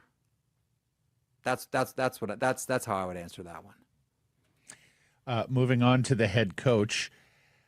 Look, he has said, I'm in a playoff chase, or was in a playoff chase, singularly focused, wanted to. At what point would you start worrying or wondering if Rick Tocchet wants out, either because he just doesn't want to coach the Vancouver Canucks or he sees greener pastures elsewhere? I think you need to. I think this is priority number one. That this needs to be solved quickly. The last thing you want to do is let a coaching situation drag itself into the summer, because as we've all seen, you know, when the music winds down, you know, everybody grabs chairs here, and when it stops, you know, I always feel bad for Todd Nelson, the head coach of the Hershey Bears, who, you know, should probably be working in the NHL by now. But the problem is, his team always goes so deep into the playoffs, he doesn't have time to interview for NHL positions. While all the vacancies are getting gobbled up, he's still playing hockey and winning Calder Cups. I think this is one that for the health of the team, you need to get that needs to get put to bed early, as early as you can. Because if Tocchet's your guy, wrap him up. If he's not, and this isn't going to work out between the two sides, then you need to start aggressively looking for who's going to be this coach. And you want to have as open a playing field as possible. Like, there's going to be a whole bunch of new coaches that enter the marketplace. We've heard a lot about David Carl, and I do think University of Denver, and I do think he's going to be a big part of the equation here for someone this offseason behind the bench. I think Pat Ferschweiler at Western Michigan, I mean, that was outstanding. What we just saw from Western Mich, he's going to be there. I don't know that Pandolfo will from BU. It seems he's pretty committed to staying, and his kid's going to probably play in BU in a couple of years anyhow. But there's going to be some new names, and there's always American Hockey League names that pop up, and assistant coaches. You know, you've probably heard me talk about Mitch Love before, assistant with the Washington Capitals. Like, there's going to be a lot of names out there, and if you're Vancouver and you're concerned about your coaching situation, you want to make sure that you have the most possible candidates to deal with, and you don't want the field narrowed because you played kind of come here, go away. We're not sure what we want to do. How's this going to play out with Rick Tocchet? This is one that I think you need to deal with as quickly as possible. Quinn Hughes, sorry, did you have a follow? Well, I was just going to say it's likely Brock Boeser's final game as a Vancouver Canuck tomorrow night. I'm just curious, as a guy that's been invested in this game as long as you have, but outside the market, when I mention the name Brock Boeser, what pops to mind? To be honest with you, I have a real soft spot in my heart for Brock Boeser. I can't help but, as someone who's lost both of his parents, you know, think about what Brock Boeser has gone through and has played through. In his career, elite level shooter, certainly. I always find it an awkward conversation when both sides want it to work, but one side wants it to work longer than the other side does. And we all understand the nature of long-term, short-term deals and what they entail and what they mean here. But always respected the shot, always respected the player. But when you ask me, like, what's your first thought on Brock Boeser? we all have like little hockey hearts and people that are close and that you like because of it. And knowing what Brock Boeser has gone through in his career, I got a really soft spot in my heart for that elite level shooter and really good human being. Are you ready for all the feels here tomorrow night with Boeser's last game and Hughes looking to break 1 point away from breaking Edler's franchise record, points by a defenseman? Yeah, listen, I don't know how much more we can talk about Quinn Hughes. I feel like, the next point I'm going to make is, and did you know he also invented oxygen? Like, I mean, how much more can we talk about how great Quinn Hughes is and what not only he means to the Vancouver Canucks, but the game of hockey as well. Look, he's the best defenseman in the history of the Vancouver Canucks. Like, there's, the only question is who's number two, and everybody might have a different answer here. Although many of us will still say Alexander Edler as well. I love him. I think we all do. He's one of those players that when we talk about players that you would actually pay just to watch, he is one of them. And you hope for Vancouver's sake that things can turn around quickly here, so Vancouver doesn't have to make a decision, or see Quinn Hughes make a decision that this isn't the place for him. He's a delight to watch. Vancouver's exponentially better team when he's in the lineup. I don't know why I'm telling you guys this. You know this a lot better than I do. We just love to hear it. No, it's true though. Like I want to bathe in it. But like Shawshank Redemption. Let me ask you this then, Jeff. The annual Players Association poll comes out this morning, and according to the players, Cale Makar, 91% of them saying Cale Makar is the best defenseman in the National Hockey League. I don't have a problem with that. But are you surprised at the gap? I'm surprised at that number. Yes, I wonder how much that is just based on like this season. Like Cale, we all know about the injury and with Quinn Hughes. I just how much that is just based on how good Cale Makar has been this season. I mean, you ask him the same question last year, you probably get a different answer. We'll see what happens next season. Now Lane Hudson has entered the chat too. The only thing that I wonder about too is, there's an element of Makar's game that no one really talks about, but the players do, and that's an element of physicality. Just because he can close so quickly on guys, and he's not shy, and physically he's pretty robust. I wonder if players look at that and say, look, there's an element of if McDavid were a defenseman, he would be Cale Makar. Plus, he's physical as well, so you can understand where play. You put yourself in a player's mindset. That's probably where a player comes from, but like when you look at the fact that Quinn Hughes has on the Vancouver Canucks, and I'm not saying the Makar doesn't have something similar with the Colorado Avalanche, but the effect that Quinn Hughes has on this Vancouver Canucks team, for me anyhow, and many others, is more profound than what Makar does with Colorado. Different team. It's a different team with or without. That's obvious. J-Pat, we always end our sessions with Mr. Merrick with what we've come to call Jeff Merrick's Easter egg. This could be trivia. This could be a factoid. This could be a whatever. Chin scratcher could be. Today it is trivia. Okay. So Alexander Ovechkin, now the NHL's all-time leading goal scorer. Also, the highest scoring Russian in NHL history, 1,621 points.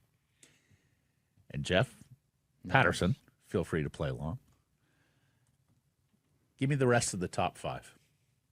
All-time points by Russians in the NHL. Malkin is in there. Malkin is number 2, 1346. Ilya Kovalchuk would be in there.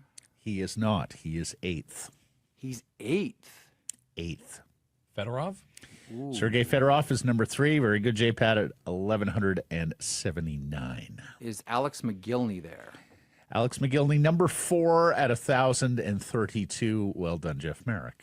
Is the Russian Rocket in there? Believe it or not, no, because he just didn't play long enough. 13th all-time, 700. Should we be looking at a defenseman? Point. No, you should not be looking at a defenseman.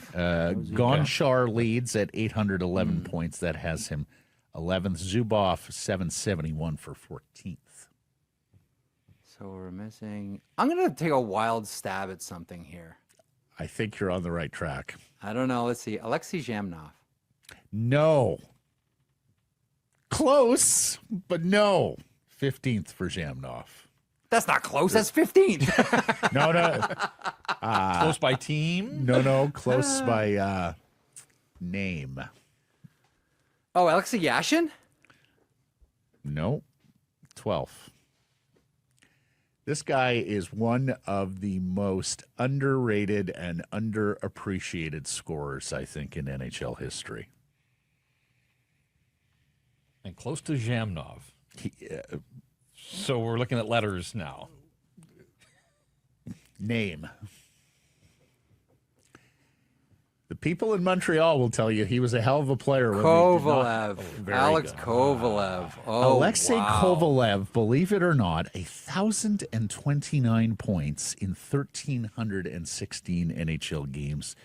And if Nikita Kucherov will probably surpass him next season. He's in 6th place, but he is 111 points more than Pavel Datsyuk. He's like 150 more than Ilya Kovalchuk in his career.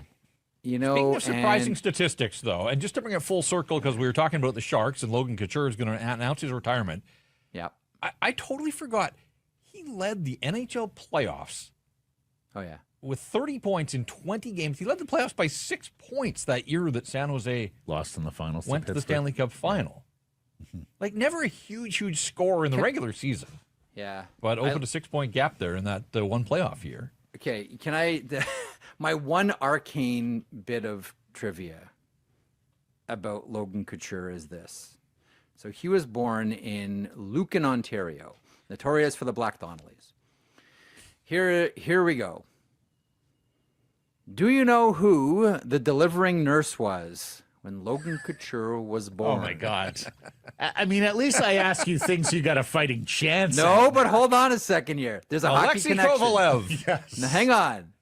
Bernadette Dvorsky, mother of Paul and Greg Dvorsky, referee and linesman in the NHL. There's our Easter egg. You see, if I knew the Dvorskys were also from, was Lucan, like, I grew up in Ontario. Lucan, that's Luken? Lucan, or Lukan, just outside of London. Okay. Yeah, I'm seeing it now. Just outside of London, Ontario. Whole lot of nothing. Lucan, there. Ontario. Rural township.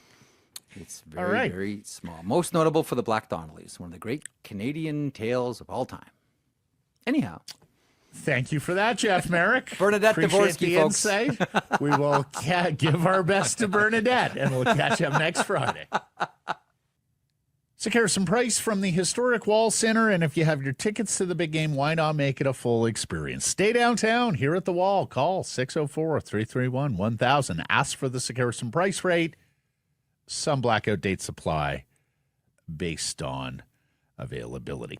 This next segment is brought to you by your Pacific Toyota dealers. The 2025 Toyota BZ4X, the ideal Vancouver car, the ultimate commuting vehicle, full access to the HOV lane, 100% electric. Plug it in at home overnight and never see a gas station. It's incredibly spacious, legroom for days, heated seats in the back, packed with the things you want in an SUV like cargo capacity, fits family, friends, pets, sports gear, and of course it can handle all the terrain. So from the city to the slopes. And when you choose the BZ4X, you can get up to $6,500 in rebates and incentives. And now you can finance a 2025 BZ4X from 0.99% APR for 36 months. Take a test drive. Learn how easy this electric vehicle is. If you got any questions, visit your nearest Pacific Toyota dealership today or visit shoptoyota.ca. I was going to say, load up the BZ4X and head to the net. That's right. Opening night at Nat Bailey Stadium this evening. Just be careful where you park it, right? Exactly. You don't want to park it in the home run zone. Every time we pull in, my brother goes, is this place safe? Is this place safe? Yes. Most of them are safe. It takes a heck of a home run to hit it out of Nat Bailey And then Stadium. you'd be excited because you got to see this incredible home run. Yeah. You just hope it gets the car beside you. Indeed. 7:05, the first pitch tonight against the Eugene Emeralds at the Nat. Fireworks to follow. Vancouver began with a 9-game road trip, went 5-4. This is the first of a 6-game homestand with a Good Friday nooner starting at 1 p.m. and Easter weekend matinees, Saturday, Sunday at 1 p.m. Real treat on the mound tonight, 21-year-old Nicaraguan Fernando Perez. He is the top-rated pitching prospect on the C's. He's the top-rated pitching prospect from the Blue Jays on the C's pitching staff this year, number 11 in the Jays system. He makes his second start of the year. In his season debut, he did not allow an earned run over 4 innings. And, of course, you're going to want to see Arjun Nimmala, the young shortstop, 19 years old. We talked about him yesterday with Keegan Matheson, first-round pick a couple of years ago, the first player of Indian descent ever drafted in the Major League Baseball first round, and he had a heck of a start, too, couple of long home runs in his debut with the C's.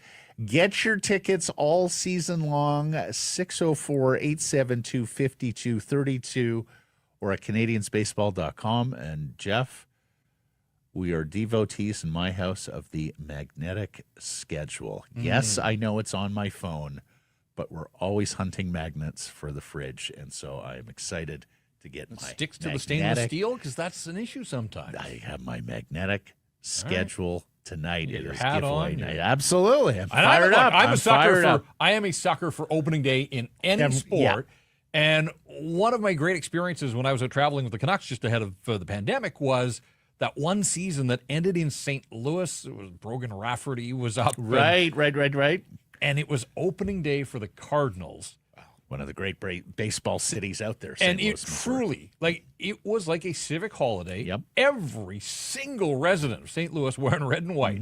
And then the Canucks had a practice for some reason. Ahead of Game 82, Travis Green called a practice. And so the plan was a bunch of media guys were going to try and go get tickets to the baseball game. But are they practicing today? No, they have the day off. Well done, Coach. Yes, exactly. They earned a day off. Well done. With their big overtime win against the Sharks. Brian White is the MLS Player of the Match Day. Yes, this is for the third time in his career.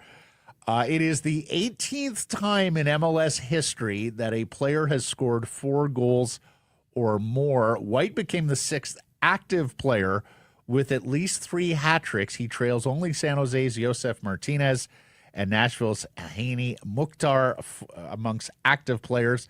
And Jesper Sorensen was talking late last week about additions from the Danish Super League. There is a history of players who have played in the Danish Super League who have come over to MLS and made their mark. And so the Caps should be very well positioned there with Coach Sorensen, who is Danish, who has coached not only in the Super League, but Danish national teams as well. Looking forward to following the Caps here as they go forward. 6-1-1. Jeff, you were in here when they had a more than 3-point bulge on the next closest competitor in the West. It's happened again. They're 4 points ahead of Minnesota in the MLS West heading into St. Louis on Sunday. I hope this is the year ultimately that, we know that Ryan Gauld's an incredible player and he's injured right now. And they're doing this. And that's part of the story is what they're doing without Ryan Gauld. But Brian White. And Jaden Nelson and Sam Adekube. Brian White should be a bigger star in this city. He really should.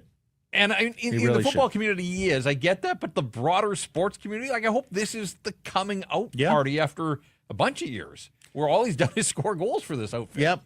I mean, he came here and you're like, okay, he's kind of a nondescript striker. They probably need to upgrade there, or they got to play him in tandem with someone. He doesn't really do anything exceptionally well except for head the ball, but he has really improved himself. He has upped his lot in life with the U.S. men's national team, Jeff.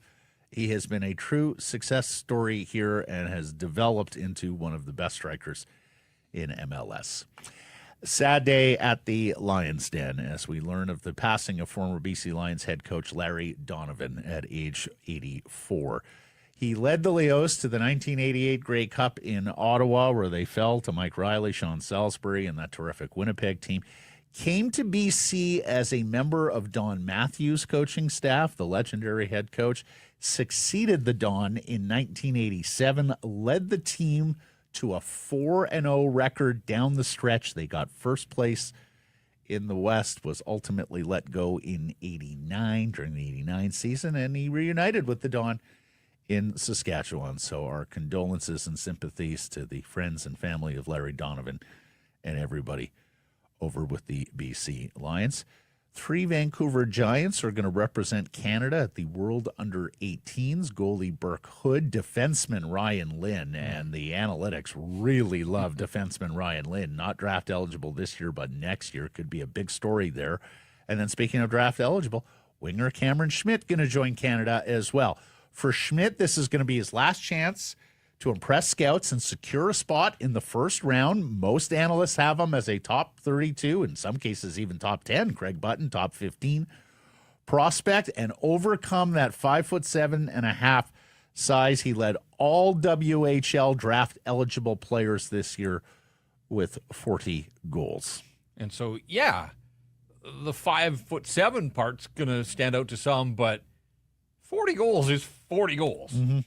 And so, good. There was some suggestion that he wasn't going to attend this camp, but I'm glad that things got sorted out, and he's going to go, and hopefully he gives it his best shot. I'm sure he'll give it his best shot, and let's see how it all plays out. And then he may be there for the Canucks if they keep their first-round pick.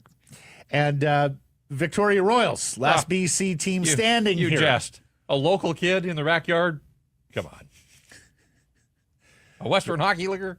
Victoria Royals, the last BC team remaining in the WHL playoffs, to defeat Spokane 5-1 in Game 2. The series headed to Spokane, tied at 1 game apiece. Spokane looking to get the Georgia Strait sweep here after dispatching the Giants in round 1. And I wanted to ask you about this, Jeff. NBA play-in begins tonight. Notice this on the weekend. The entire league played Friday. Every team was in action. The entire league took the Saturday off and played Sunday. Mm-hmm. Like decision day in Right. MLS. Would you like that as an NHL format? I know it can be difficult with schedules and building availability, but put every team in action for 2 of the final 3 days of your regular season. Right, and so it sets up for their play-in, and I've come around on the play-in idea too in hockey. I'm ready as well. I'm ready for that. Really? And not even so much from the standpoint of 7, 8, 9, 10. I don't really care who sneaks in as the wild card. I think you have to reward your division winners and give them an opponent in the first round that has had to jump through some hoops and play some additional games and suffer a little more hardship while you rest your players, you strategize, and you're ready to hit the ground running. I just think winning a division should mean something. Yep. The NFL, of course, they reward the conference winner. Yep. Now the best record in the conference gets the bye. We're seeing this in the AHL as well, right? Where the Abbey Canucks are vying for first place, and that would be a first-round bye. I don't dispute that a play-in tournament is good for franchises. It's good for fans. It is good drama when you get to single elimination postseason matches. I have a little bit of a competitive issue with it because we're already inviting half the league into the playoffs. But when you frame it that way, Jeff, and view it through the prism of a competitive advantage for division winners and making that more meaningful, then I can get behind it a little more. And, of course, if this was the case, we'd be talking this week about the Vancouver Canucks in a play-in game, right? Right. And we essentially get a play-in round tonight. Utah at St. Louis. Talked about it earlier. Yeah. Mm-hmm. Utah's at St. Louis. Minnesota has to beat Anaheim. And then the Calgary Flames, they need a couple of wins here in their final 2 games. So Canucks are on the outside, but there is sort of an organic play-in night, if you will, in the National Hockey League. Here's the one thing. Because of tanking, stripped-down rosters, and, of course, massive differences in stakes of these games, the NBA on Friday had a night unlike any other. 7 games were decided by 20-plus points. That had never happened before. 6 games were decided by 25-plus points. That had never happened before. 5 games were decided by 30-plus points. That had never happened before. A historic day of blowouts on Friday, Game 81 for everybody in the NBA. Time now for our Surrey Mitsubishi poll question results. Jeff, we asked them yesterday, who's a better bet to bounce back next season? Elias Pettersson, Thatcher Demko, both or neither? What did the people say? Oh, I think they've got it with fingers crossed. Say Elias Pettersson. Correct. 40% said Petey, 25% said Demko, 21% said both, 14% said neither. Christian, I think Demko is close to being done. He can't play more than 10 games without getting injured for months. Basketball Phil, I'm going Demko. I think a normal offseason will do him wonders. Rest, train, refocus heading into camp next season. I don't have faith in EP 11.6 to do the same, but hopefully he proves me wrong. Petto says a full offseason of healing and subsequent training will do Petey a lot of good. I would expect him to return to 85-plus points next year. Demko's history of injuries goes back to his college days, so it's impossible to project him to be 100% healthy, unfortunately. And Chris says, if I were betting, I would say neither. But if you had to pick one or the other, it would be Pettersson. Errors and omissions, and today brought to you by our friends at Ben Moss, a 100% Canadian-owned and operated company with a history dating back more than 100 years. 5 locations here in BC, Coquitlam Centre, Willowbrook and Langley, Chilliwack, Victoria, Abbotsford, committed to customer satisfaction. Check out the large selection, Canadian mine diamonds, lab-grown diamonds. They got mine diamonds with payment plans to suit your needs. For more info, benmoss.com. Ben Moss, for the love of jewelry. Okay. There's one I got to litigate with you. We'll start with John Shannon. He was talking about the potential Canadian matchups in the Stanley Cup playoffs. Cited Toronto-Montreal. Cannot have Toronto-Montreal. Almost very likely to have Toronto-Ottawa, but it's going to be Montreal-Washington if Montreal gets in. Brian White, I said he had 50 career MLS goals, 52 career MLS goals. Exactly, not going to shortchange him. Yurki caught me. I said there were 3 seasons of 84 games. There was but the 2, 92 through 94. And then you informed us that Linden was the only 84-game Canuck last yesterday, Jeff, but Blake said he saw other 84-game Canucks during that period of 2 seasons. We're talking about this because Drew O'Connor played his 83rd game of the season last night. Pittsburgh had played 2 additional games, and he had played in all of them prior to the trade. So he has the opportunity to play in 84 games this year, which, needless to say, is exceedingly rare in an 82-game schedule. 84 games was the NHL schedule for a couple of years back in the day. You're standing by Linden? I think Blake is right. So I'm going to own this one. The funny part there is it was a group project along Press Row on Saturday when this fact came up, and there were a bunch of us that thought we had done the research and come to this conclusion. In fact, somebody came up with the notion that Cody Hodgson once played 83 games in a season that started with Vancouver, and then he got traded. So he didn't play his 83rd game in a Canuck uniform, but he played 83 games that year. So this happens just based on where teams are in the schedule. Is it Jimmy Carson that played 86 games? Oh, my goodness. I think. So we have Jeff Courtnall, Peter Nedved, Sergio Momesso. Yeah, there were a few of them in that. From the 92-93 Canucks who played in 84 games. And then I think there was one the next year as well, if I'm not mistaken. Do you have that in front of you? The next year was Trevor Linden at 84 and Yurki at 83. 83, yeah. So the 4 of them. Put me down on the list. Courtnall, Linden, Momesso. Yeah. And who was the other one I mentioned? Trevor. Oh, Nedved. Nedved as well. All right. Thanks for joining us, everybody. Appreciate you spending some time and connecting with the program. Please do subscribe to all our assorted channels, YouTube, and wherever you get your podcasts. Follow on social. That's X, Insta, Facebook, TikTok, YouTube, Blue Sky, live on many of those platforms, noon Pacific time weekdays. And, of course, support the community sponsors you hear us talking about. And keep it local.